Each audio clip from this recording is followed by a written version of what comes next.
Jadi kalau Quran dengan seluruh proses verifikasinya itu jelas qot'i. Hadis ada yang qot'i, ada yang dhonni. Kalau kalimat para ulama, saya dan semua itu dhonni semua. Sekarang saya tanya, berarti Ahlus Sunnah wal Jamaah dhonni apa qot'i? Dhonni. Dhonni. Syiah? Dhonni. NU? Dhonni. Muhammadiyah? Dhonni. PKS? Dhonni. HTI? Dhonni. Ma'iyah? Dhonni. Dhonni. Iya. Jadi jangan melakukan ma'iyah seperti Quran. Kalau Quran qot'i, kalau ma'iyah cuman prasangka saya terhadap Al-Quran. Anda harus ambil keputusan sendiri dengan kejernihan hatimu dan keadilan akalmu terhadap Al-Quran. Kan gitu. Jadi saya tidak mau diikuti siapa-siapa. Karena Anda harus mengikuti akal sehat dan kejernihan hati Anda. Supaya Anda punya jalan ke wilayah qot'inya Allah Subhanahu wa Ta'ala. Kira-kira gitu ya. Betul. Jadi kesalahan orang sekarang Pak Muzamil adalah kalimatnya Ustadz, kalimatnya ulama, kalimat saya dianggap qot'i seperti kalimat Al-Quran. Padahal dhonni. Ini yang bikin kita bertengkar. Gitu ya. Sesama dhonni tidak bisa saling membatalkan. Maka tidak bisa ulama mensertifikasi ulama sebetulnya. Karena sama-sama dhonninya. Sama-sama tidak tahu siapa yang lebih ulama. Kan begitu. Sesama pemain sepak bola tidak boleh nyemprit. Nah, gitu. Sesama dhonninya. Ya. Maka dalam ijtihad pun al-ijtihad la yunqadu bil ijtihad. Ijtihad tidak bisa dibatalkan oleh ijtihad. Imam Syafi'i itu berguru kepada Imam Malik. Berguru. Nah, setelah Imam Syafi'i dewasa berijtihad sendiri. Berbeda dengan ijtihad Imam Malik. Dan ijtihadnya Imam Syafi'i tidak bisa membatalkan Imam Malik, ya dewe-dewe gitu. Menurut Imam Syafi'i, anjing itu najis. Gitu ya. Pemahaman terhadap sabda Rasulullah SAW. Rasulullah bersabda kalau ada wadah dijilat oleh anjing, maka supaya dibasuh 7 kali. Maka Imam Syafi'i menyimpulkan anjing itu najis. Loh kok najis semua? Kata Imam Syafi'i karena mulutnya saja najis, jilatannya najis, apalagi yang lain. Maka anjing dihukum najis oleh Imam Syafi'i. Nah Imam Malik berkata tidak. Gurunya Imam Malik berkata tidak. Itu hanya liurnya saja. Ini kan berbeda ya. Nah tapi kedua-duanya kan sama-sama tidak bisa membatalkan ya. Imam Malik begitu, Imam Syafi'i seperti itu. Dulu Khalifah Harun ar-Rasyid pernah mau menjadikan kitab Muwatta'nya Imam Malik sebagai kitab yang berlaku di semua daulah Islamiyah. Imam Maliknya sendiri tidak mau. Jangan. Loh kenapa Imam Malik ini kan kitabnya Syafi'i? Iya jangan. Kenapa? Karena saya menghargai perbedaan. Nah gitu. Itu ya, itu sesama dhon tidak bisa saling. Saya teruskan supaya menjadi ilmu sehari-hari ya. Ya. Berarti NKRI itu qot'i apa dhonni? Dhonni ya. Bisa benar, bisa salah. Iya. Rasa sedih ya. Negara kiyo dhonni, madhab dhonni, tafsir dhonni. Meskipun Jalalain, Ibnu Katsir, Quraisy, siapapun tetap dhonni. Terjemahan Quran dhonni, sangat dhonni. Sangat terjemahan Quran dhonni. Jadi jangan samakan terjemahan dengan Qurannya. Maka kita itu hidup di dalam dhon. Maka Anda harus sangat hati-hati. Ijtanibu katsiran minadh dhonni. Kebanyakan prasangka itu membahayakan, gitu kan? Ya. Karena inna ba'da dhonni itsmun. Sebagian dari dhon itu adalah dosa. Maka ma'iyah sangat berhati-hati. Anda jangan sampai mendewakan atau mengqot'ikan ma'iyah. Ya. Ma'iyah itu betul-betul hanya cara kita untuk mendekat kepada Allah di dalam struktur segitiga. Sekarang kalau Pak Muzamil bersedia menjelaskan Allah, Rasulullah dan kita itu.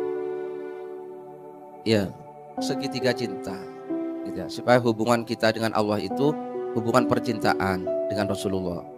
Jadi kita itu cinta kepada Allah, tapi tidak bisa cinta kepada Allah tanpa mencintai Rasulullah. Karena kekasihnya Allah adalah Rasulullah SAW. Gitu ya. Jadi ada nganggo rasa, tidak terus paneng, gitu ya. Jadi Allah saja itu sebutnya cintanya yang dinilai, gitu ya. Begini loh, Anda kalau sholat, yang penting mengucapkan Allahu Akbarnya atau sampean berallahu Akbar. Sekarang terkadang kita kalau sholat yang dipikirkan bagaimana pembacaan Allahu Akbar yang benar, kan itu ya. Itu kan seremonial namanya. Bagaimana bacaan Fatihah yang benar, iya itu penting. Tapi itu kan seremonial. Padahal yang lebih penting lagi kan rosonya. Fatihah itu bukan dalam ucapannya, tapi Fatihah dalam rasa kita. Itu yang lebih penting lagi sebetulnya. Pak Muzamil, mohon maaf supaya tidak menjadi salah paham. Ya. Kita jangan terus ada yang madhab benar, madhab baik, madhab enggak. Iya, gitu. Iya betul. Anda puncak sholatnya adalah kekhusyukan. Puncak hubungan sama Allah adalah nikmatnya cinta Anda dengan Allah, Allah dengan Anda. Tetapi untuk mencapai cinta kita butuh melewati kebenaran, kita terapkan menjadi kebaikan sehingga sampai kepada keindahan cinta. Ya. Kan begitu? Ya. Kalau di dunia modern tiga ini terpisah. Pak Rektor itu urusan benar salah, urusan intelektual, urusan rasio. Tapi kalau baik buruk urusan ulama, betul enggak? Dengan institusinya masing-masing. Kalau indah apa tidak indah urusan Kiai Kanjeng dan para seniman. Di Ma'iyah tidak. Orang mencapai keindahan butuh pengetahuan dan ketetapan mengenai kebenaran dulu, tapi jangan berhenti pada kebenaran, harus dijadikan kebaikan fastabiqul khairat supaya mencapai keindahan dan kekhusyukan. Jadi tiga hal itu yang namanya segitiga tadi ada di luar lingkaran maupun di dalam lingkaran. Karena luar dalam itu sebenarnya dialektik, Mas. Itulah hidup. Nyun sewu ya. Anda ini hidup dulu apa kemarin apa sekarang? Sekarang, oke. Sekarang tuh maksudmu kapan? Tahun ini atau bulan ini atau minggu ini atau hari ini? Hari ini. Hari ini maksud Anda jam ini apa menit ini apa detik ini? Nah detik ini bisa mandek kamu di satu detik itu. Kan begitu detik itu Anda pijak, dia berlalu. Begitu Anda ngomong Muzamil, ketika mil diucapkan zamnya sudah masa silam, mu-nya sudah masa silam. Jadi kapan? Sekarang itu kapan? Itu baru suku kata. Padahal detik ada sekon bisa dibagi lagi sampai kecil. Sesungguhnya Anda tidak pernah berpijak di sekarang. Hidup itu berpijak di aliran yang bergetar dan getaran yang mengalir seperti di Ma'iyah. Jadi tidak pernah, sekarang itu tidak pernah. Oleh karena itu jangan tertipu oleh waktu. Waktu di Padang Bulan tanggal 27 Pak Muzamil Sabrang ditanya sama jamaah, duluan mana Allah menciptakan waktu apa ruang? Jawabnya piye? Sabrang menjawab, lah kamu kan bilangnya duluan mana? Lah duluan itu kan waktu. Dhisik endi lah, berarti konsep waktu toh. Berarti dhisik endi waktu apa ruang? Angel. Jadi itu ndak harus Anda jawab. Ayo padha ora ngerti nih, ngono wae kan jawab. Apa ya kudu ngerti? Ya ora kudu ngerti. Ora kudu ngerti wong jumlah rambutmu pira ora ono sing ngerti kok. Kuwi lagi dhuwur urung sing ngisor. Oh, saya angel meneh lek ngitung kan begitu. Jadi tidak semua harus Anda ketahui. Semua harus menciptakan keindahan dengan Allah. Itu toh. Bahwa tidak begitu benar kadang-kadang tidak apa-apa. Asal jangan kebangetan. Misalnya apal Quran semua syukur. Juz 30 tok syukur. Li'ilah sama wal asri tok ya syukur. Gitu loh. Terus alhamdulillah loh apal li'ilah. Ono al kafirun juga apal-apal. Mesti bolak-balik itu. Dan itu enggak apa-apa, keliru itu al-insanu makhlul khotawan. Enggak apa-apa. Yang penting hasilnya adalah fastabiqul khairat dan pencapaiannya adalah keindahan. Kan gitu. Urip ki indah, Mas. Jadi mulanya saiki kowe iki nyun sewu, Pak Muzamil ya. Anda itu cari apa tuh hidup itu? Nek ditakon janjane sing kok golek iki apa to? Diridhoi Allah. Diridhoi Allah. Bener. Nah, jadi nek pancen ridho Allah yang Anda cari, dunia ini kan tidak penting-penting amat, sugih ya ora apa-apa, melarat ya ora apa-apa, sing penting aku apik karo kowe, aku beres karo Gusti Allah kan ngono. Lah kok saiki do gedapi kan golek sugih kabeh. Bingung nek ora sugih, bingung nek ora jadi bupati, bingung nek ora presiden meneh. Kan gitu. Ya ora. Jare ridho Allah, nek ridho Allah simple Pak Mas. Tidak mau limo lah gitu ya, tidak mau limo, tidak nyakitin orang, terus beres, apa sih ngelek? Mangan ya sedina ming pirang-pirang to. Apa meneh sego iki ya karbohidrat ki marake kowe lemu karo gula. Merokok membunuhmu itu dzoni apa qot'i? Dzoni, sangat dzoni. Dzoni. Lah jangan dikot'ikan. Jangan dikot'ikan ming dzoni ku lak jaremu kan begitu kan? Saya tidak mengatakan merokok itu baik atau benar. Saya ini urusannya adalah itu dzoni, niku lak jaremu. Kalau ada orang ini haram, ini bid'ah, ini sesat, gue garing jawab itulah perasaan adik saja, kan gitu kan? Gitu ya? Itu dzon. Ini saya punya perasaan yang berbeda, saya punya pengalaman yang berbeda, kan begitu ya?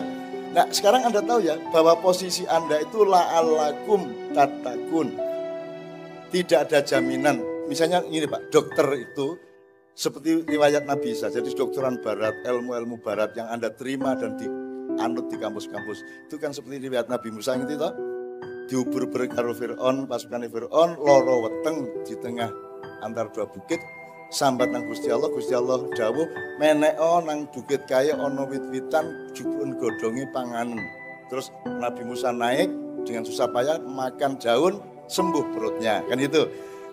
Terus dia lari lagi sama pasukannya dikejar Fir'aun, sakit lagi dan Nabi Musa langsung naik bukit, langsung ambil daun, dimakan tapi tidak sembuh perutnya. Dia marah sama Allah, ya Allah tadi katanya kalau sakit perut suruh naik bukit ambil daun, ini sudah saya ambil daun, sudah saya kerakoti sampai 6 helai tidak sembuh. Di sini kunci peradaban dunia.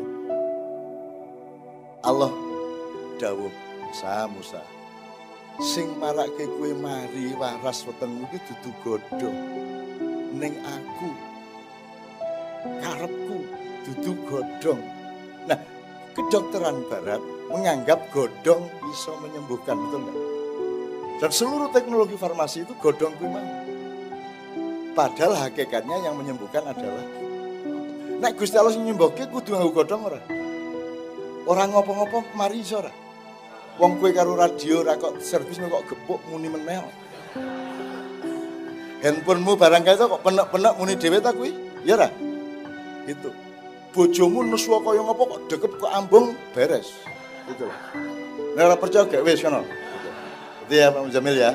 Jadi teman-teman sekalian mudah-mudahan ini yang bikin kita bertengkar bukan NU Muhammadiyah HTI bukan, tapi salah sangka kita terhadap semua itu.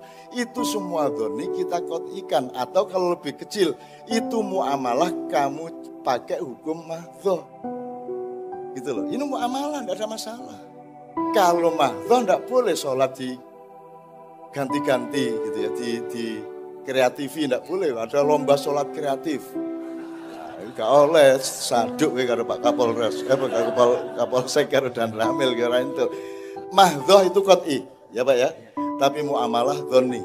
Itu sama dengan hormatilah orang tua di Quran gimana? Wabil walidaini ihsana. Wabirul walidaini ihsana. Pokoknya kudu berbuat baik nang wong tua kuwi qat'i. Tapi dhonninya bisa macam-macam. Berbuat baik sama orang tua nek wong Jawa siji, wong Lampung siji, wong Betawi siji, wong Barat siji. Wong Jawa ngoko nang bapakmu ento ora? Kowe werantuk apa meneh tanggamu? Ya ora? Nah, kalau di barat enggak apa-apa. Bapaknya diceluk jenenge John. Wis wong barat. Jadi tetap menghormati orang tua tapi caranya dzonninya berbeda-beda. Nutupi aurat qat'i. Tapi cara menutupi aurat dzonni. Ana sing nganggo sarung, ora nganggo kathok, ya. Ana sing nganggo kelaras. Kan gitu. Itu semua dzonni. Jadi Anda jangan marah. Memang dzonninya dia kayak begitu itu. Gitu ya. Jadi mudah-mudahan jelas ya. Kita jangan bertengkar ya. Untuk hal-hal yang sifatnya muamalah dan dzonni kita jangan bertengkar. Sesama pemain sepak bola jangan nyemprit. Sesama murid jangan ngasih rapot yang begitu. Kan gitu Mas. Jadi kita ini sekarang pemain sepak bola nggo semprit kabeh. Prit. Koncone ora entuk nyasuk kono haram. Gitu kan. Mulane akhirnya bal-balan ini salah we gule oke. Bal jenenge we salah. Salah saja golnya banyak apalagi bener. Bayangkan kalau namanya Muhammad bener. Muhammad salah aja pemain terbaik Eropa ya toh. Jadi Islam itu Allah tuh kalau ganggu orang barat itu gitu. Allah menang-menang 3i Zainuddin Zidane. Ribut orang Prancis anti-Islam kasih Zidane selesai masalah. Wes, tergantung sama Zidane Prancis, betul enggak? Inggris ya gitu, sama Islam juga kejem, gitu ya. Meskipun punya sejarah lama, meskipun Ratu Elizabeth itu dia adalah menurut penelitian sejarah terakhir, Ratu Inggris adalah turunan Rasulullah SAW. Sehingga suatu hari lambat atau cepat mereka akan mendapat hidayah untuk mengembangkan Islam dan masuk Islam. Gitu. Tapi karo wong Islam ya ngono. Kejem dikai sapa? Wali kota London Muslim. Dikai siji, dikai Muhammad Salah wis kabeh. Lagune piye iki? Al bika maslam tu, al bika maslam aku yo dadi wong Islam mergo Muhammad Salah kuwi. Kuwi lagi salah. Durung bener. Coba kowe Gusti Allah dilawan. Jangan bung kowe penake kaya ngono apa meneh, pring. Nah, kurang piye kowe? Tepuk tangan untuk prank ya. Silakan Pak Muzamil kalau ada terusnya. Sudah cukup.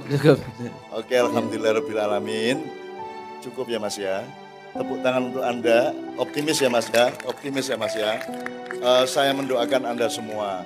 Anda pokoknya turutin apa yang sudah Anda ketahui. Jangan lakukan yang tidak harus dilakukan dan jangan tidak lakukan yang harus Anda lakukan. Misalnya aku ngomong, dadi pemimpin Indonesia, ora kudu dadi presiden pemimpin ki.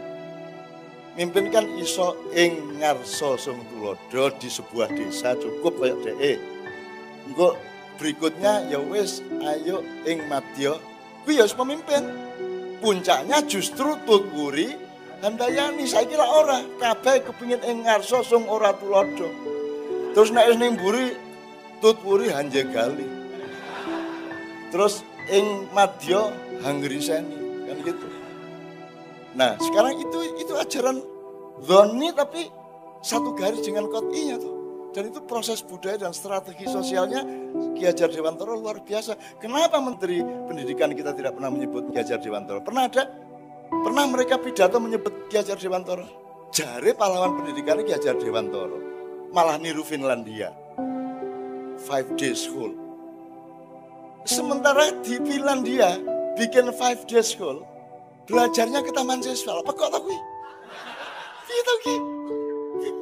Mau bengu-bengu ora karu-karuan. Jadi kita itu hidup itu seperti lari maraton di stadion dulu. Begitu sekian putaran wis ora ngerti sapa sing ning ngarep sapa ning mburi, kan gitu. Wes ngene iki kita merasa wah aku disian lho, iki mesti 3 putaran kene lagi arep siji ya. Katanya yang buri tapi dia sudah 3 putaran. Nah Anda di dalam hidup ini jangan sombong. Karena orang yang kelihatannya di belakang Anda bisa jadi dia sudah mencapai putaran yang lebih dari Anda. Dan Anda kalau di belakang jangan minder. Jangan minder. Meskipun Anda mungkin belum mencapai putaran seperti depan Anda tinggal bilang aku karep kurang muter ya apa-apa. Tujuanmu lah khatam aku gue lah khatam Quran, aku khatam juz 30 tok beres kok. Ora masalah tuh Mas. Ora masalah apa kudu khatam Quran? Khatam kul huwallah ya lumayan. Ya Mas ya. Khatamnya ora kudu sak Quran. Wisuda ora sarjana, TK wisuda lho saiki. Entuk ora masalah. Itu ya. Jangan lupa satu hal, ini kita dikelilingi oleh candi-candi. Candi itu gurumu, pintu untuk mencari gurumu juga, untuk belajar sejarah.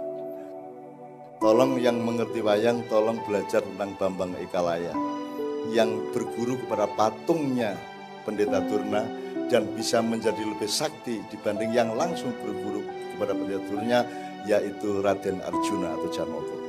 Dan dia bisa mengalahkan bahkan membunuh Arjuna meskipun karena skenario Krishna akhirnya Janaka dihidupkan kembali dan Bambang Ekalaya dibunuh dengan menyalahkan dengan mengkambing hitamkan Pendeta Durna, padahal yang membunuh Ekalaya adalah Prabu Krishna kan gitu.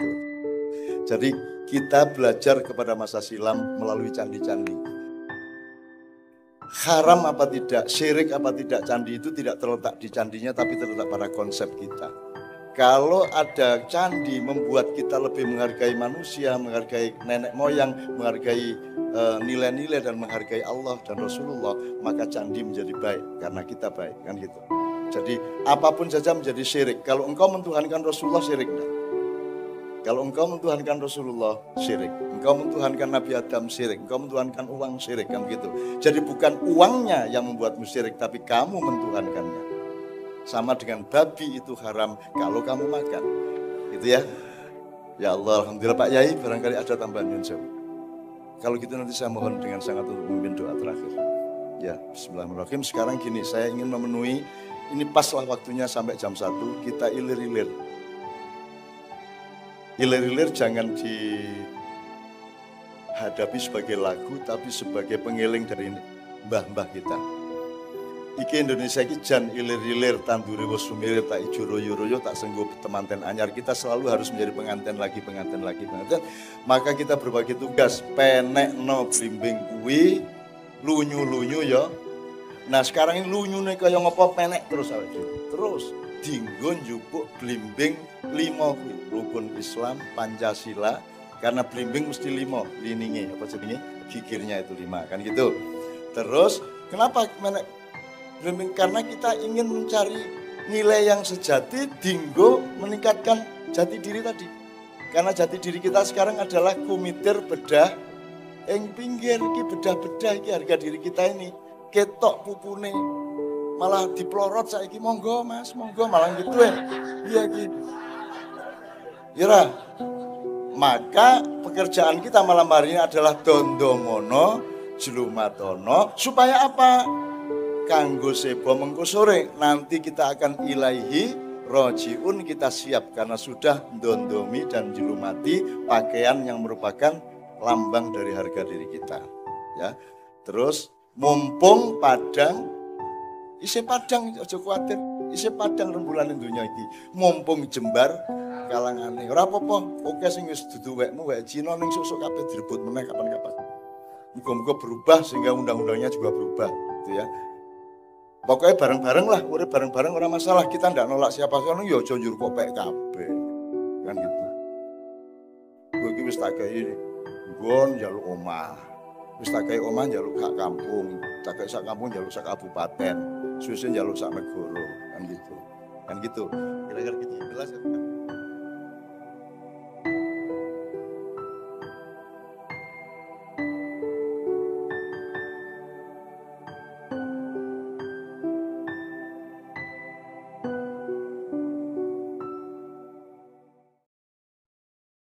Assalamualaikum, selamat datang di Pewaling Ma'iyah. Berikut ini adalah video Sinau Bareng tahun 2018. Dan sebatas yang dapat kami tangkap, kurang lebih berikut ini ulasan, rangkuman, atau pointernya. Poin pertama intinya adalah Al-Quran dan seluruh verifikasinya itu jelas qot'i. Sedangkan hadis ada yang qot'i, ada yang dhoni. Sedikit landasan, dhoni itu artinya prasangka, sedangkan qot'i artinya pasti. Poin selanjutnya, Mbah Hanun memberi perumpamaan perihal dhoni dan qot'i. Contohnya adalah, Quran itu sudah pasti mutlak qot'i, namun tafsiran dan terjemahannya itu dhoni. Artinya, tidak sama antara Quran dengan terjemahan Quran, apalagi dengan tafsiran Quran.